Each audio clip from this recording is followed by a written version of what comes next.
Aphorism 45.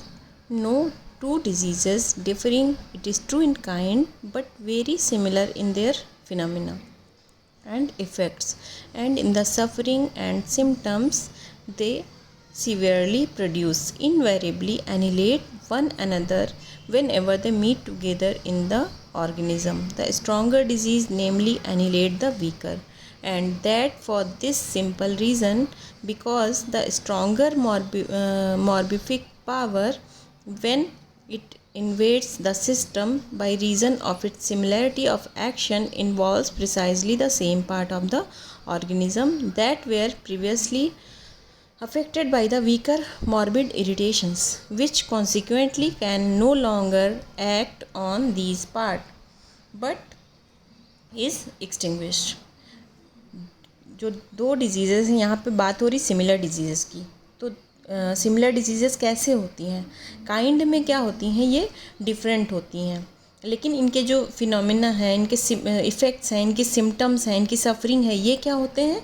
Similar होते हैं। इसके मैंने एग्जांपल्स बताए थे 26 एफोरिज्म के फुटनोट में दिए हुए हैं कि जैसे सन है और जुपिटर है, तो सन क्या होगा? स्ट्रॉन्गर है एंड जुपिटर वीकर है, और दोनों का एक्शन ऑप्टिक नर्व पे है। तो इनके जो क्या है, ये दोनों अलग अलग डिफरेंट काइंड में तो डिफरेंट हो गए ना सन और जुपिटर, लेकिन इनका एक्शन दोनों का इफ़ेक्ट किस पे आ रहा है? ऑप्टिक नर्व पे आ रहा है। तो इनमें ये सिमिलरिटी है। तो जुपिटर की रोशनी हमें नहीं दिखाई देगी जब सनलाइट होगी, क्योंकि सनलाइट जो है स्ट्रॉन्गर होगी और दोनों का एक्शन ऑप्टिक नर्व पे है, और जुपिटर की रोशनी क्या होगी? एक्सटिंग्विश हो जाएगी। ऐसे ही एक और एग्जांपल था फेटी डोडर एंड स्नफ का।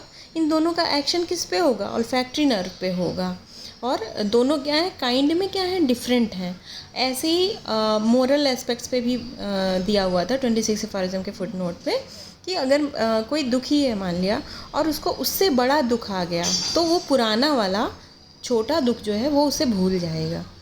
और ऐसे ही डिज़ीज़ एस्पेक्ट्स पे भी नेचर्स लॉ ऑफ क्योर काम करता है। इसके एग्जांपल्स अभी आएंगे 46 एफोरिज्म में। तो इसमें क्या दिया हुआ है? अब ये काइंड में डिफरेंट हो गए और इनके सिम्टम सफरिंग इन सब में सिमिलर होंगी, जो सिमिलर डिजीज़ेस हैं। तो ये क्या करेंगी जब ये मिलेंगी? तब they severely produce invariably annihilate one another, एक दूसरे को ये एनिहिलेट कर देंगी, हटा देंगी। Whenever they meet together in the organism, जब ये एक ऑर्गेनिज्म में मिलेंगी तो स्ट्रॉन्गर डिजीज़ क्या करेगी? Stronger disease namely annihilate the weaker, stronger disease weaker को एनिहिलेट कर देगी। That for this simple reason, because the stronger morbific power which when it invade the system by reason of its similarity of action involve precisely the same part of the organism। ये इसलिए होगा क्योंकि ये same part पे act करेगा। ठीक है, इस सेम पार्ट पे एक्ट कर रहा है। जैसे जुपिटर और सन वाला ही एग्जांपल आप देख लें, तो इन दोनों का एक्शन ऑप्टिक नर्व पे हो रहा है, तो सेम पार्ट पे कर रहे हैं ना, तो जो इस वीकर वाला है वो एक्सटिंग्विश हो जाएगा। और same part of the organism that were previously affected, जिससे प्रीवियसली अफेक्टेड था part, by the weaker morbid irritation, weaker morbid irritation से प्रीवियसली जिससे अफेक्टेड था कोई पार्ट, उसी पे स्ट्रॉन्गर डिजीज़ भी एक्ट कर रही है। तो वीकर मॉर्बिड इरिटेशन जो है वो एक्सटिंग्विश हो जाएगा स्ट्रॉन्गर से, which consequently can no longer act on this part but is extinguish. अब वो इस पार्ट पे ज़्यादा टाइम तक नहीं रहेगा, वीकर वाला वो एक्सटिंग्विश हो जाएगा। और in the other word, the new similar but stronger morbid potency control the feeling of patient. New जो डिजीज़ है, stronger morbific potency, new disease की बात हो रही है यहाँ पे, वो क्या करेगी? कंट्रोल कर लेगी फीलिंग ऑफ द पेशेंट। ठीक है, अब न्यू डिजीज़ यहाँ पे जो स्ट्रॉन्गर डिजीज़ है वो या तो नेचुरल डिजीज़ भी हो सकती है या फिर कोई मेडिसिन भी हो सकती है। And has the life principle on account of इस peculiarity can no longer feel the weaker similar. अब लाइफ प्रिंसिपल जो वाइटल फोर्स है वीकर को वो फील नहीं करेगा, मतलब वीकर वाली अब उस पर काम नहीं कर रही है, वो एक्सटिंग्विश हो जाएगी, which become extinguish and exist no longer. अब ज़्यादा टाइम तक वो एग्जिस्ट नहीं करेगी, वो एक्सटिंग्विश हो जाएगी। for it was never anything material but a dynamic spirit like affection. इसके लिए कोई मटीरियल चीज़ की रिक्वायरमेंट नहीं होती है, ये dynamic spirit like conceptual affection होता है. अब ये dynamic spirit like conceptual affection को और अच्छे से समझने के लिए एफोरिज्म 11 पढ़ना होगा और उसका फुटनोट पढ़ना होगा.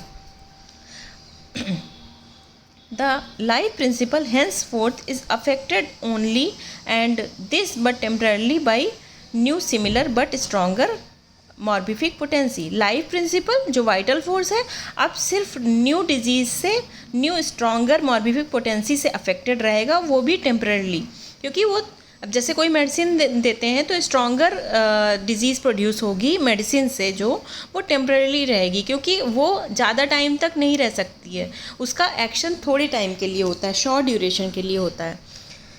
और अब in the fifth edition the concluding line of this sections was as follows. Because whenever the vital force deranged by primary disease, मतलब जो पहले वीकर डिजीज़ जो प्रेजेंट थी, वाइटल फोर्स उससे डिरेंज था, is more strongly attacked by new very similar but stronger dynamic morbific power. अब वो किसका हुआ? न्यू वेरी सिमिलर डिजीज़ का अटैक हुआ. Is therefore now remain affected by the latter alone. अब क्या होगा? वो सिर्फ बाद वाली डिजीज़, जो क्योंकि बाद वाली डिजीज़ स्ट्रॉन्गर है इसलिए अब उससे ही अफेक्टेड रहेगा वाइटल फोर्स.